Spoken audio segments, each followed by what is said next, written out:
আসসালামু আলাইকুম, welcome back to my channel cloudy আন্নোর।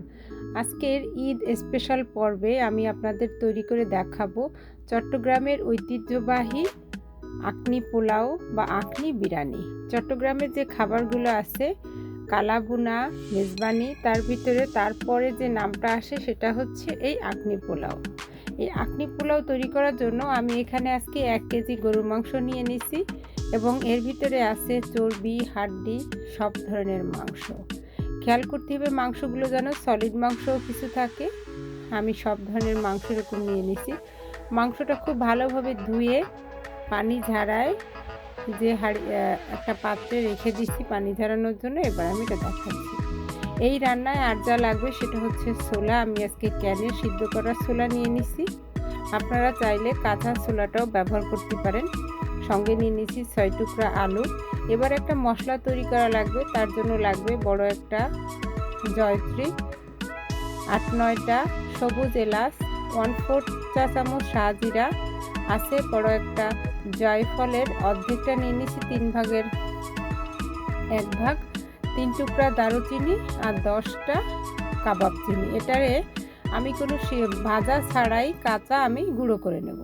এবার ঠিক অথেন্টিকভাবে যেভাবে বাবুর্চিরা করে সেইভাবে কড়াইয়ে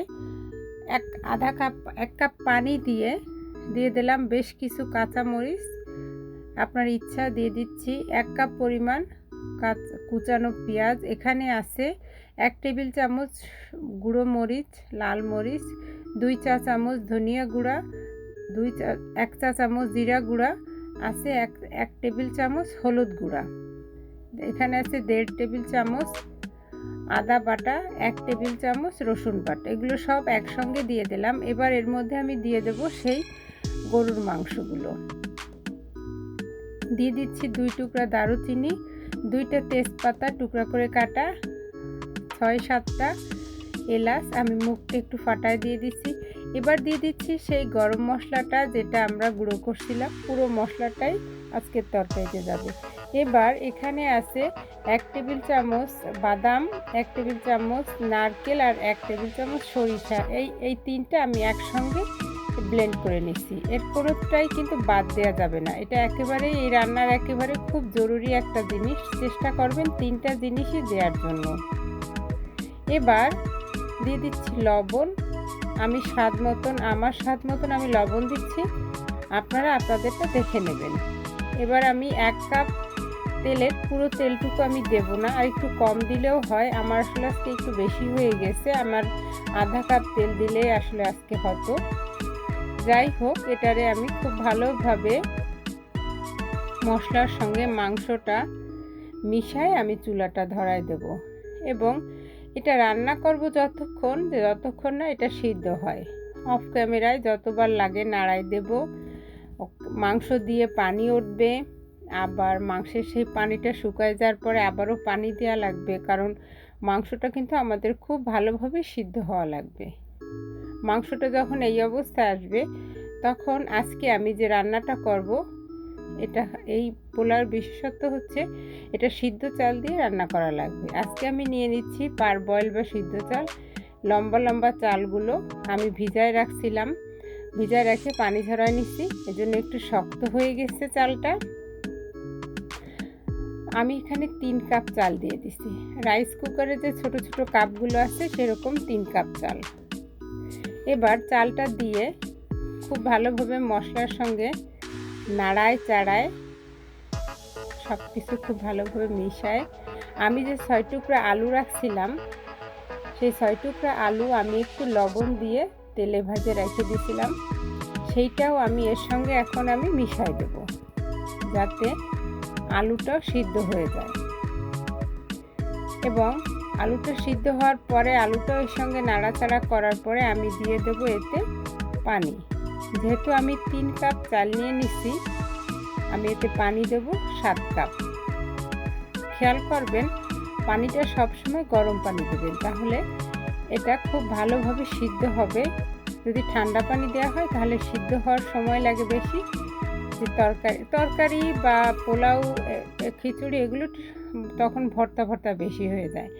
যাই হোক, পানিটা দেওয়ার পর আবার এটা নাড়ে দিয়ে আমি ঢাকনা দিয়ে ঢেকে দেব। ঢাকনা দিয়ে ঢাকার পরে যখন এরকম বলক আসবে তখন চুলার জালটা কমায় দিয়ে মিডিয়াম করে দিয়ে আমি ঢাকনা দিয়ে আবার ঢেকে দেব, কারণ আমাদের চালটা সিদ্ধ হওয়া লাগবে। চালটা প্রায় সিদ্ধ, পানিটা টানে গেছে এবং চালটা অনেকখানি সিদ্ধ হয়ে গেছে। আমি আবারও ঢাকি দিয়ে কিছুক্ষণ জাল করার পরে চালটা আমার সিদ্ধ হয়ে গেছে। এইবার দিয়ে দিলাম সেই সিদ্ধ করা ছোলাগুলো, কারণ আমার এটা যেহেতু সিদ্ধ করা এই জন্য আমি এই সময় দিলাম। যদি আপনারা কাঁচা দেন তাহলে আলু দেওয়ার সময় দিয়ে দেবেন। এবার এটারে আমি নাড়ায় মিশায় দিয়ে এবার দিয়ে দিচ্ছি কিছু কাঁচামরিচ। কাঁচামরিচটা একেবারেই শুধু ঘ্রাণ বের হওয়ার জন্য। এবার দিয়ে দিচ্ছি 2 টেবিল চামচ পরিমাণ কিশমিশ এবং দিয়ে দেব 1 টেবিল চামচ চিনি। এই চিনিটা এর খাবারের স্বাদটা একেবারে দ্বিগুণ করে দেয়, চিনিটা দেবেন অবশ্যই। এবার এই সব কিছু দিয়ে খুব আলতো করে একবার আমি নাড়ে দিয়ে ঢাকনা দিয়ে আবার 5-7 মিনিটের জন্য আমি ঢেকে দেব, কারণ রান্না আমাদের একেবারে 90% হয়ে গেছে। এই ঈদে রান্নাটা করে খাবেন, কেমন লাগলো আমাকে জানাবেন। চেষ্টা করলাম খুব অথেন্টিক একটা রেসিপি আপনাদের সাথে শেয়ার করলাম। রান্নাটা যদি ভালো লাগে একটা সাবস্ক্রাইব করবেন। এতক্ষণ ধৈর্য ধরে রান্নাটা দেখার জন্য সবাইকে অনেক ধন্যবাদ।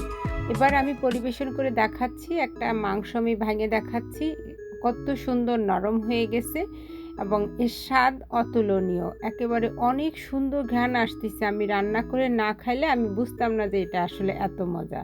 সবাই অনেক ভালো থাকবেন। ঈদ মোবারক সবাইকে, ঈদের শুভেচ্ছা। আল্লাহ হাফিজ, আসসালামু আলাইকুম।